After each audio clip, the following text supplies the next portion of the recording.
শুক্রবার আয়োজিত হয়েছে 2025-26 মেয়াদের বাংলাদেশ চলচ্চিত্র পরিচালক সমিতির নির্বাচন। ঢাকা রিপোর্টার্স ইউনিটির শফিকুল কবির মিলনায়তনে ভোট গ্রহণ শুরু হয় সকাল 9টায়। এবারের ভোটার সংখ্যা ছিল 391 জন, জানাচ্ছেন আরিফ হক।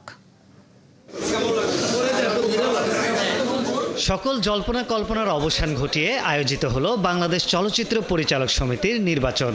গেল ডিসেম্বরে নির্বাচনের কথা থাকলেও বিভিন্ন জটিলতায় বারবার সেটি পিছিয়ে যায়। অবশেষে 9ই মে সকাল 9টা থেকে বিকেল 5টা পর্যন্ত চলে নির্বাচনের ভোট গ্রহণ। প্রতি বছর বিএফডিসিতে নির্বাচন হলেও এই বছর অনুমতি পায়নি পরিচালক সমিতি। এ বিষয়ে অসন্তুষ্টি থাকলেও ভোটের পরিবেশ নিয়ে সন্তুষ্ট প্রার্থীরা। উৎসাহ উদ্দীপনার মধ্যে নির্বাচন হচ্ছে।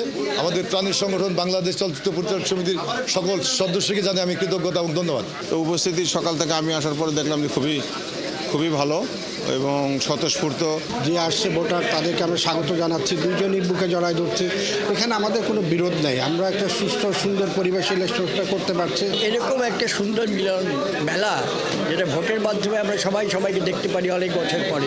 এর আগে বৃহস্পতিবার সন্ধ্যায় গুঞ্জন ওঠে পরিচালক সমিতির নির্বাচন স্থগিতের আদেশ দিয়েছে আদালত। স্থগিতাদেশ না, একটা উকিল নোটিশ এনেছে।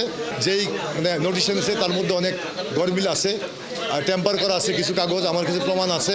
আমাদের নির্দিষ্ট ডেট ছিল আজকে 9 তারিখে ইলেকশন করা এবং আমাদের সম্বন্ধে ভোটার সবাই জানে ইলেকশন হবে এবং সেই মোতাবেক সবাই আসছে এবং ভোট দিচ্ছে।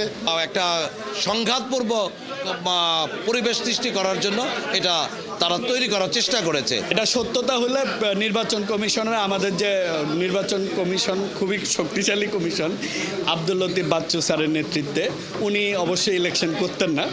এবার নির্বাচনে লড়াই করছে দুটি প্যানেল। তবে যে প্যানেলই জিতুক চলচ্চিত্রের উন্নয়নে একত্রে কাজ করে যাওয়ার বার্তা দিলেন প্রার্থীরা।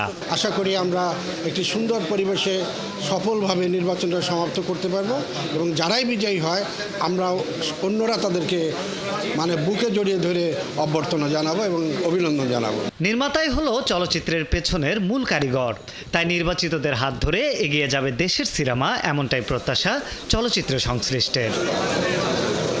আরিফ হক, 71, ঢাকা।